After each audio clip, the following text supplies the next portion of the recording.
Тут праблема хутчэй не ў разыходжаннях палітычных, а менавіта вось эмацыйная, стыль. Друзья, по одному, по очереди, пожалуйста. Ты уже подходит с двух сторон. Яму вельмі не хапае інфармацыі, яму вельмі не хапае разумення. Давайце з разуменнем ставіцца да ягоных дзеянняў. Ён 5 гадоў прабыў у адзіночцы. І зараз вывучае палітычнае поле, шукае сваё амплуа, месца, ролю. З ім нармальна камунікуем. Я думаю, што многія гэтыя крызісныя моманты яны вырашацца. Проста просім усіх ставіцца з разуменнем, так, да вось ягонай эмацыйнасці. Ну, Светлана Георгиевна туда идет.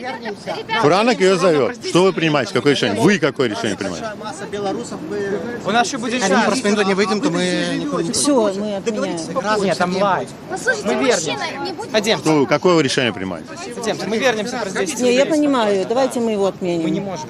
Ну, можем. Мы адмянілі. Гэта быў важны дзень, таму што выступаў Трамп, выступалі сусветныя лідары, і гэта дзень, калі самая вялікая сусветная аўдыторыя ў генасамблеі. Гэта адзіны дзень, калі ўсе лідары збіраюцца ў Нью-Йорку. І тое, што ў гэтай гадзіне эфіру далі 7 хвілінаў Беларусі падвесці вынікі генасамблеі, конечно, это была выдатная магчымасць.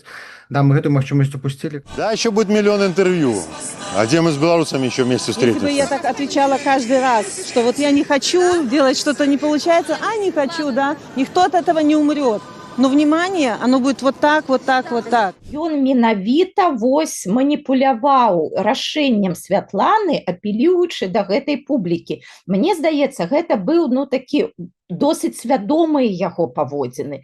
Такі гвалт псіхалагічны. Вось, я спадзяюся, гэта таксама не нашая тактыка, і мы будзем супраць гэтага.